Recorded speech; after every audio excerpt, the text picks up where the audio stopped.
Hello, listeners. This is Kat, and welcome back to Put Your Hands Up Podfics. This will be the continuation of Fellow Feeling. This will be the last and final part, Chapter 9, entitled Fellow Feeling. Up until now, Class 1A has been an unparalleled disaster. Whenever there's danger, they gravitate towards it. Whenever a villain sticks their nose up, one of his students decides to step on it. Whenever there's trouble of any kind, Shouta doesn't even have to ask before he starts running, because he knows without question that one of his kids will be at the center of it. Over the course of the year, he's gotten used to it, as accepted in a sense that Class 1A is his problem class, capitals intended, and they will always find new and unique ways to shave years off his life. He's learned that whenever he hears a yell, sees something strange, he might as well start filling out the incident paperwork before he even knows what's happened, because it's always Class 1A. Which is why, when the year comes quietly to an end, he's so busy waiting for a disaster to strike that he almost completely misses the way it just ends. It's a calm, sunny spring day when Hisashi looks at him and says, "What do you think we should do for final exams?" And he realizes the year has ended without him even noticing. It's been 9 months since Class 1A had shown up on his doorstep, all rough edges and raw power and trauma. 9 months since he'd laid eyes on his problem children and thought, how the hell am I going to manage this? 9 months since he'd picked out 2 of his children in particular, and made so many mistakes that they nearly died because of it. And now here he is, 9 months later, and his fellow teachers are planning final exams. They're ready to send Class 1A to the next level. There's no disaster waiting for him, no unexpected villain attack, no grievous injury, no hidden bit of trauma to be sprung upon him at the last minute. His class is content, if a bit rowdy, and Shouta knows that nothing can stop them now. Which is why, when Hisashi asks him about finals, it doesn't take long for him to come up with a suggestion. "Really?" Nomuri asks, raising a brow as she reads through his proposal at their next staff meeting. "This seems kind of intense." "My class is intense," is Shota's response, because after the 3rd major villain attack, he'd learned to stop underestimating his students. They can handle it. Yagi seems equally uncertain. "Principal Nezu," he says, "are you really going to abide this? Someone could get seriously injured." Nezu pauses for a long moment, raking his eyes down the fine print of the proposal. His expression is unreadable, and for a heartbeat Shota's sure he's about to be denied. But then Nezu smiles, pleased, and says, "I think this is a fantastic idea."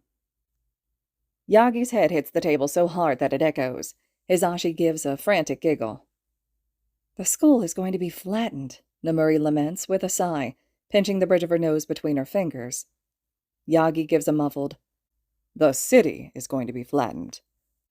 "Excellent," Nezu claps his paws. "I'll get in contact with the heroes at once, and we should have the exam organized just in time for finals next week. Oh, and Aizawa, I suppose you already have teams in mind for each fight?" He pauses around his suggestions wordlessly, each duo written beneath the name of a pre-selected pro-hero. Yagi chokes. "No, absolutely not," is Nomuri's input, waving the paper like it's on fire.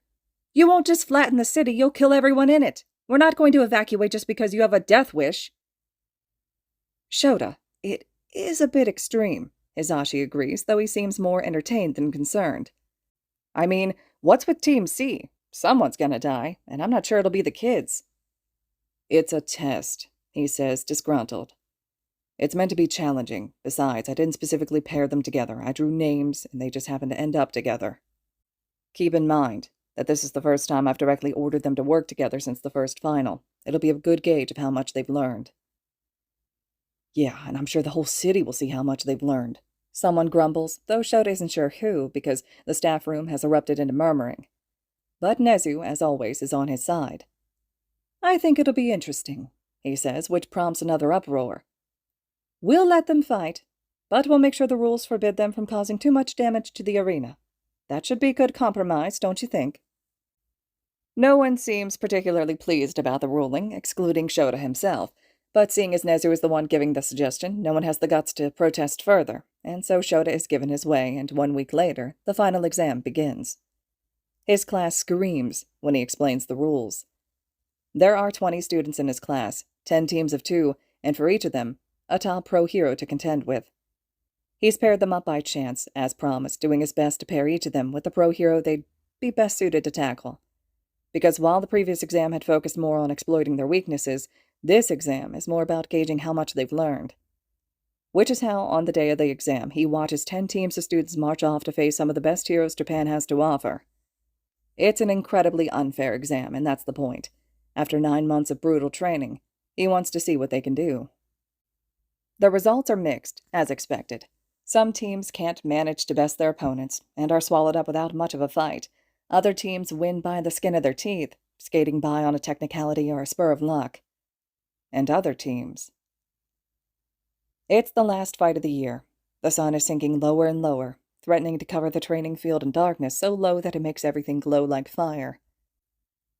From his position atop the nearby observation tower, Shouta can see the glimmer of it off his students' costumes.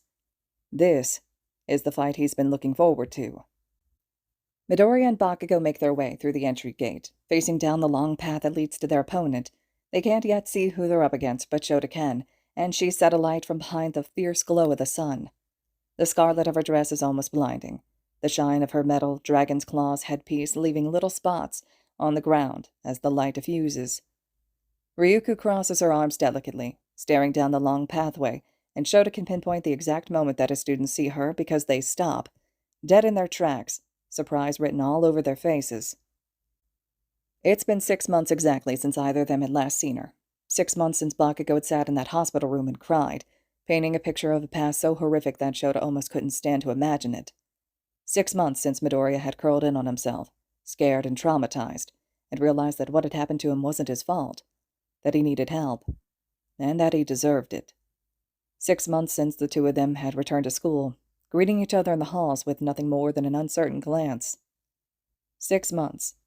And now here they are again, together, and Ryuko stands before them.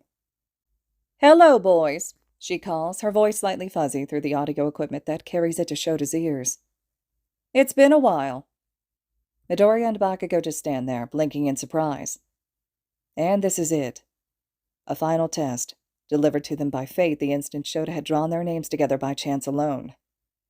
Or, that's the idea, at least. If Shouta had pulled a few extra names to make sure the two ended up together, no one will ever know. The two exchange glances, probably caught off guard by the identity of their opponent. And there's this moment when Bakugo raises an arm, drawing it back, and Shouta thinks back to that first exam, to the moment he'd paired Midoriya and Bakugo together under the insane belief that they might convince each other to be friends, and he'd watched Bakugo punch Midoriya so hard he'd seen stars. And as Bakugo's arm draws further back, fingers curling into a fist, he wonders if maybe he's overestimated them, if their months of therapy and careful conversations have amounted to nothing. But he shouldn't have been worried. Midoriya raises his arm, knocking his fist into Bakugo's, and they grin. Not a gesture of aggression, but a salute. The fight moves quickly after that. His fellow teachers had been worried about this pairing for a reason. Bakugo screams, not out of anger, but out of determination, and the explosions that rip from his arms are so massive that Shouta can feel their heat from atop the observation tower. To anyone else, he must look like some kind of unhinged maniac. But Shouta can see the precision of his explosions, the way he leaves Midoriya just enough room to shoot through the fire unscathed, the way he draws back when his classmate shoots forward and he knows. Midoriya is no less powerful. He moves like a flame, quick and flickering, flashes of green lighting up the city block as he appears and disappears, zipping between buildings and slamming into Ryuko's unguarded flanks with a cry whenever he's allowed an opening. He's a storm, each kick a crack of lightning, each punch a tornado, and he ducks and weaves around Bakugo's explosions like he knows instinctually where they'll come from. This is a dance they've never done before, but they fall into it together with ease. They beat Ryuko because she underestimates them. She gets Bakugo under one paw and assumes she's won because Midoriya's been playing support for the whole fight. So she's not expecting the human-sized bullet that plows into her scaly underbelly, knocking her off Bakugo with a fierce cry. She skids in the dust, her wings flailing, and in the singular moment she lies on the ground, Midoriya snatches the token off of her collar and thus ends the exam. Just 6 months ago, Bakugo would have raged because he wasn't the one that had grabbed the token of victory. Just 6 months ago, Midoriya would have shrank away from him, terrified by his classmates' fury. But this isn't 6 months ago, and Bakugo isn't the same person. And Midoriya isn't the same person. And that's not what happens. What happens is that Midoriya reaches down, offering Bakugo a hand, and he takes it. You fucked up that last attack, Bakugo snaps as Shouta waits for them at the entry gate, prepared with their exam results. The hag should have never gotten her claws into me. You were supposed to knock her arm away when she took the swing. Yes, Midoriya sighs, and though the smile on his face is slightly shaky, it's still very much a smile. I would have saved you, but the smoke from your explosion got in my eyes, so I didn't see her reach for you. What? Are you saying it's my fault? We passed the exam, Kachan, so I don't think it's a big deal. Fuck you, it's not a big deal. Every mistake is a big deal. If we don't correct them now, we'll make them in the field and people will get hurt, Midoriya recites, like this is a conversation they've had many times in the past few months. So maybe you should aim your explosions better so you don't blind me? What? Don't you dare insult my aim when you can't control your flashy bullshit. You emit so much light you'll blind your partner too. To anyone else, it would sound like a vicious argument. But after all this time, Shouta has finally figured them out. Though Bakugo's words are harsh, they lack the snappy, furious tone they'd had back at the beginning of the year. And though Midoriya meets fire with fire, when Bakugo nudges him with an arm, it's gentle, and he doesn't jump.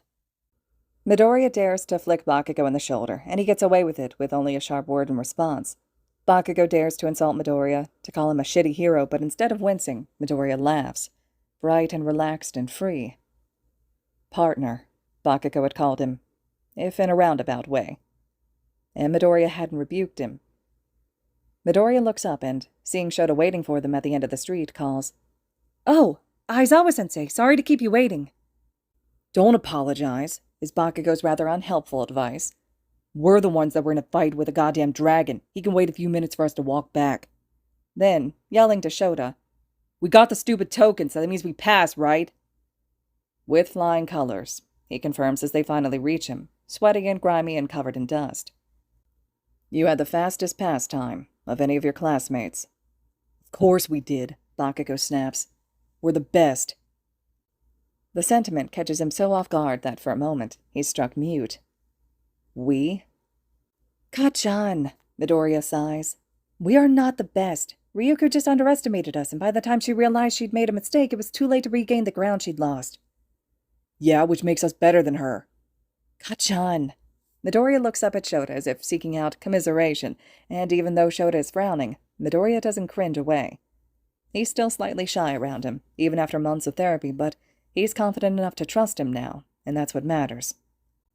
You are not better than the number 3 ranked pro hero, Shouta tells Bakugo, which makes him grumble irritably. See, Kachan, I told... But I think you could be, one day. Both of you. They stop, dead in their tracks, like a deer in the headlights.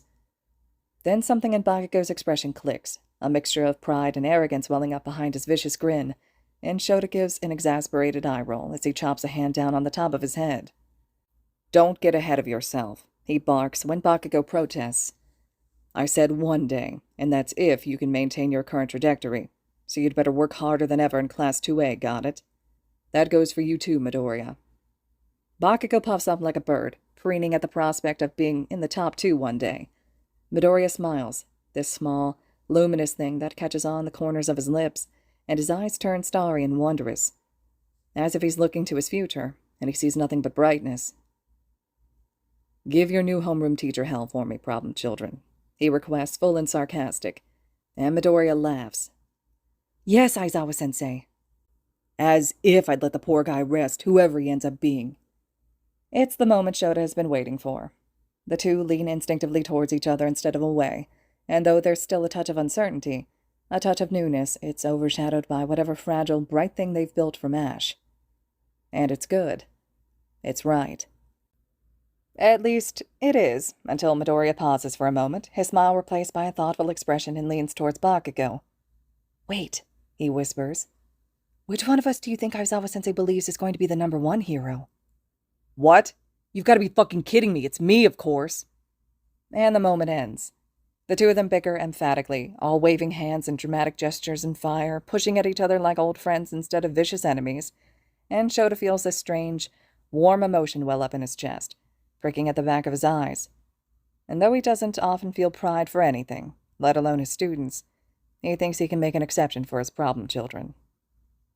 He's proud of them. All right, listeners, this concludes the fic Fellow Feeling. I'm so eager to hear your thoughts and reactions to this one. I think the author did an incredible job with this fic. I think all around it was a really unique perspective and a really unique fic overall. Had a different background story and explanation for Midoriya and Bakugo's dynamic. Aizawa making mistakes and trying to rectify those mistakes and make changes, make things better for them. And I really like how it comes full circle where they battle Ryuko, so she's brought back in as well. I just think the author did an incredible job with this one. So let me know your thoughts and reactions to this fic. And as always, thank you all so much for listening.